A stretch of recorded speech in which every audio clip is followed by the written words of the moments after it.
Hey there mga my love Sagittarius! Thank you so much for always staying here with me in this channel. So bago natin simulan ang reading ninyo mga babes, reminders muna us na hindi ito for everybody. So just pick up the messages you think are for you.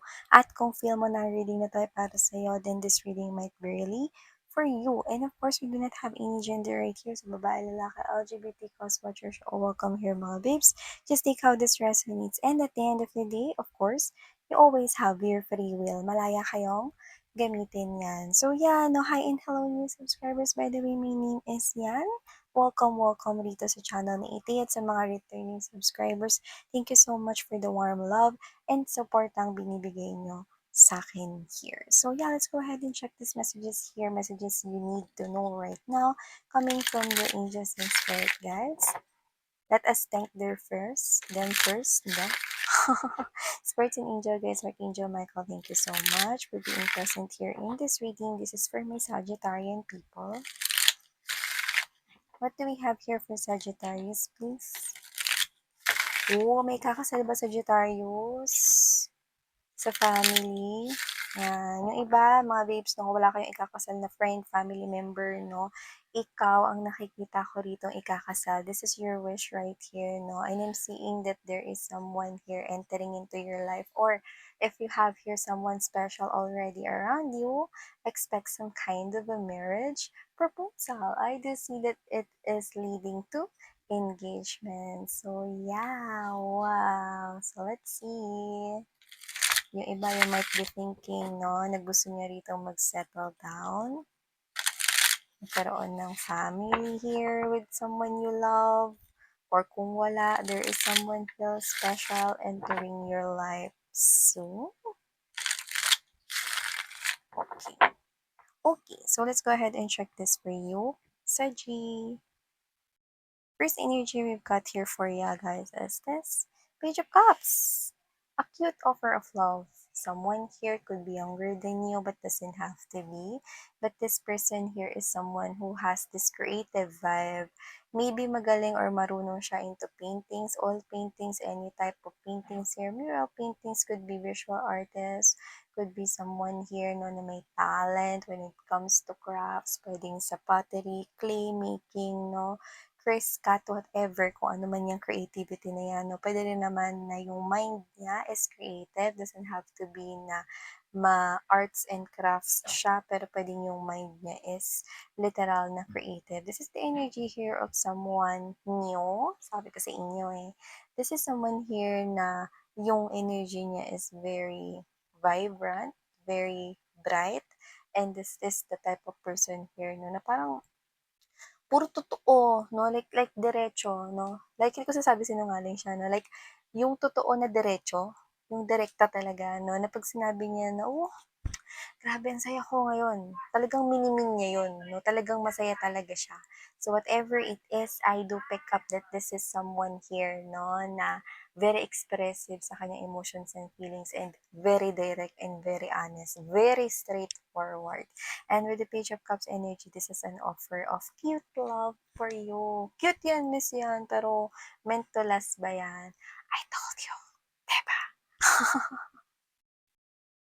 The energy of this person, I got this energy right here, no, when I told you while shuffling, diba, that you could be meeting here single someone new, diba? At meron siyang energy nun. So, this is meant to last, okay? This is that call for marriage. This is for that serious commitment, okay? Ba't mo binubulong miss yan? Siyempre, no? Yan, no? Para atin-atin lang. So, yun nga Sagittarius, no? But for others of you, this is the energy here of someone that is already in your life, could be talking already, or this could be already your boyfriend and girlfriend, no? This person is preparing for some kind of cute and surprise na para sa'yo. And it, I think, yun na yun, no? Yung may kinalaman dun sa hobbies, interest, or may passion ka dun sa bagay na yun, no? Yun yung gagawin niyang proposal. No? Yun yung way of thinking niya. No? Yun yung paandar niya para sa proposal or baka ikaw to na nag-iisip ka na mag-propose. Eh. Wala tayong gender here. Basta nakita ko maganda yung love life mo. Yeah, I could be dealing here with the page or an energy here, no, na pwedeng younger nga sa'yo by age, pero pwede rin naman na young looking lang siya, pero magka-age kayo, no, or mas bata siyang tingnan. Na may ganun kasi, no, yung baby face. Okay? And also, I do pick up right here that with this Page of Pentacles energy, this is very specific, but only take how this resonates here. Yung iba sa inyo, pwedeng single mom or single dad, or this person could possibly be, but okay, that's just a specific message. So, just take how this resonates. But more likely with this Page of Pentacles energy, this is the type of energy here na may plano.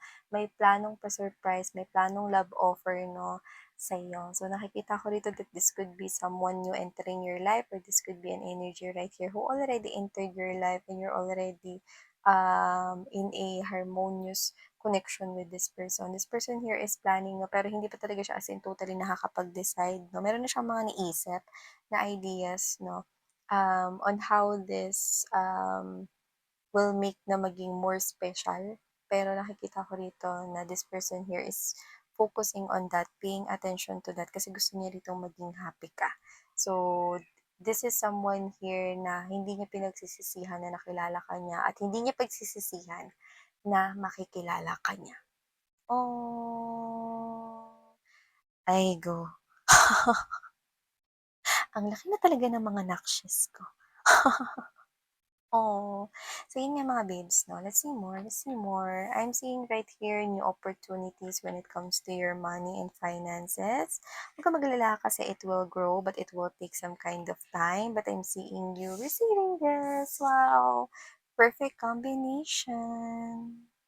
Four of Pentacles energy, Nine of Pentacles. I do see partnership when it comes to work right here. Nakikita ko na ipapartner ka rito, no, sa tamang tao na dapat maging partner sa task or job task na yan, naiaatang sa'yo ng inyong kumpanya or ng boss mo rito, no. Mapupunta ka sa isang kapartner na masipag, no, at responsable. Hindi tamad, no. So, nakikita ko rito na magtatagumpay kayong dalawa, no, at mabibigyan kayo rito ng credit, no, or recognition sa tagumpay or success na maitatawid ninyo. Ang quality work kasi nakukuha ko, eh, ang task na ito na iaatang sa inyo. Yung iba naman puwedeng meron kayong business rito, nakikita ko rito meron ditong gustong makipag-collaboration sa inyo at nakikita ko rito na magtatagumpay ito, 'yan.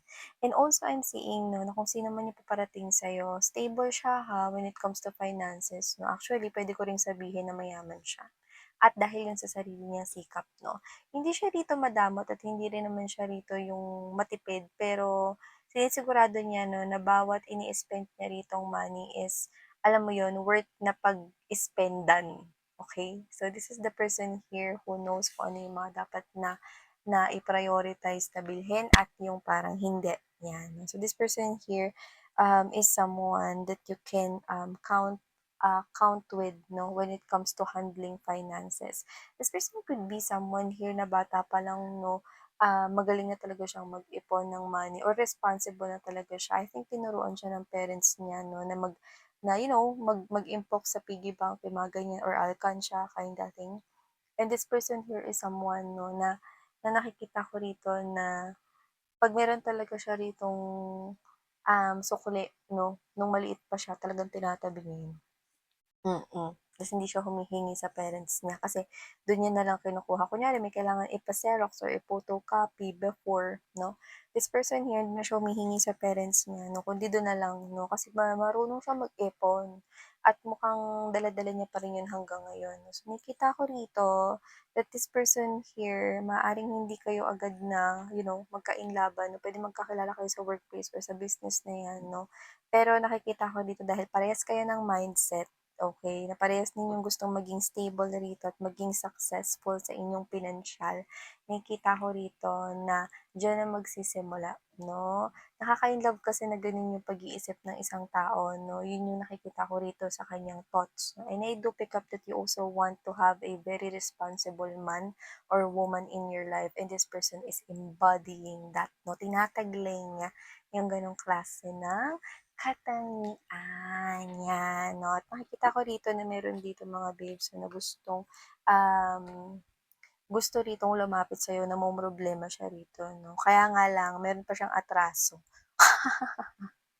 So, kung sino man siya puwedeng may utang pa siya sa'yo, yung mga gano'n or, maaaring, wrong timing na nagkasagutan kayo 'no or hindi kayo ngayon bati, yung mga ganyan 'no. So, meron siya ritong problema 'no at mukhang ikaw yung iniisip niya ritong lapitan pero dahil nga may atraso pa siya sa'yo 'no or puwedeng recently lang nagtalo kayo sa isang bagay 'no or baka hindi pa kayo okay ngayon, 'yan 'no. I'm seeing this person here, namomroblema siya 'no. Nasa energy mo siya kasi ikaw yung iniisip niya rito na lapitan pero yun nga 'no, hindi pa kayo okay, 'yan. So this could be anyone here. And also we have here the moon card energy, seven of wands, and there's this five of swords. So I'm seeing no na meron ditong sitwasyon kakaharapin kayo. Huwag kayong mag-alala, no, hindi naman ito mahirap, no. Basta lang talaga sinasabi ni universe dito na merong isang sitwasyon kung saan may involve ka together with other people, no. So parang lumalabas rito na pwede kang hindi naman ito accusation, pero puwede rito na parang sabihin na, nagpabaya ka or hindi ka rito, naging responsible sa isang task. It could be anything 'no, pero nakikita ko involved yung other people. Parang sinasabi rito na ni-neglect mo yung trabaho na yun or yung parte na yun kaya parang nagkagulo. Pero I do pick up that this is just a misunderstanding because you will prove to them 'no, na hindi mo yun kapabayaan. I do pick up that word kapabayaan 'no, kasi parang yun yung nakikita kong sinasabi nila. Kasi nagpabaya yung ano na, eh, yung si Sagittarius, eh, kaya nangyari 'to, eh, yan. Kasi hindi naman talaga chine-check, eh, mga gano'n, 'no. Pero I think it's just a misunderstanding. I'm seeing you na mapoprotektahan mo rito yung sarili mo 'no, at nakikita ko rito na makakapag-provide ka ng mga evidences at proof na inasikaso mo talaga ito. It's just that this could be a misunderstanding kinda thing. You do not see it coming 'no, pinapaalam 'to sa'yo para hindi ka na rin magulat 'no, para mapaghandaan mo na may maaaring posibleng mangyaring ganito so that you can be able 'no, to do your work, ma-organize mo rito yung things mo para kunwari 'pag kailangan magpakita ng mga receipts or mga files, documents 'no, nakaayos yun in order 'no, para if ever man na mag-recheck 'no, hindi ka nila rito hindi ka maha-hassle 'no, ito yung mga ano ko, mga mga documents and files related to that, 'yan 'no, yung gano'n. So, huwag kayong mag-alala 'no, daan lang naman ito 'no, pinakita sa'tin dito kasi, para hindi na kayo mag-panic.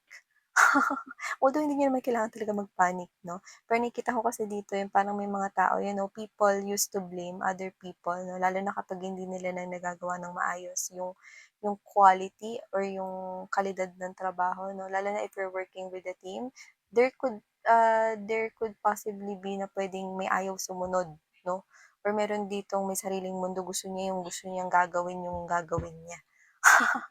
Meron rin namang mga tamad 'no, so nakikita ko rito na posibleng tinataglay ng mga person na 'to yung na-mention ko kaya ganito. Pero yun nga may mga pagkakataon talaga 'no kung saan parang mapupunta tayo sa isang sitwasyon 'no na na medyo hot seat pero nakikita ko na daan lang 'to kasi makakapag-provide ka rito ng, valid reason. At nakikita ko rito 'no na posibleng napapanaginipan mo lagi yung may kinalaman sa kasal or whatever 'no. So nakikita ko rito 'no na lumalabas na rito yung signs and clues 'no, na nakatakda ka talagang ikasal. Kaya kung ikaw 'to na iniisip mo 'no na ang kasal ay hindi para sa'yo, mali ka.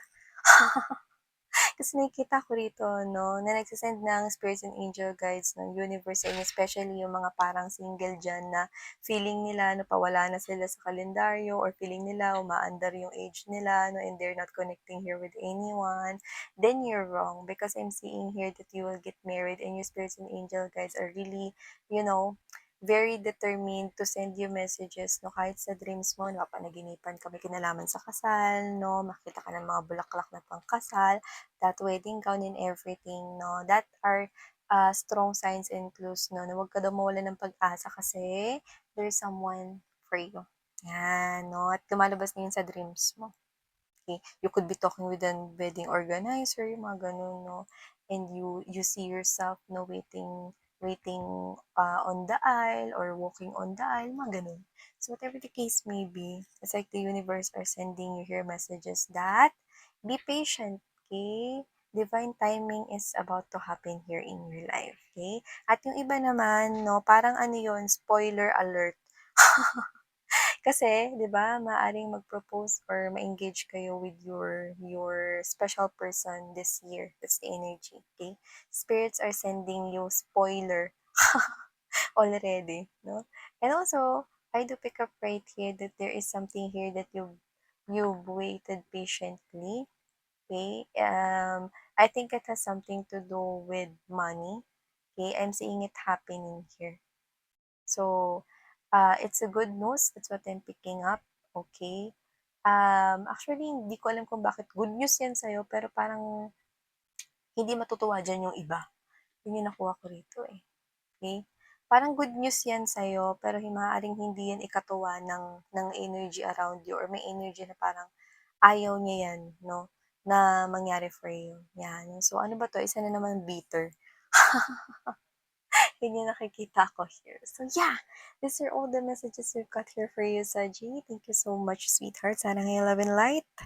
Annyeong.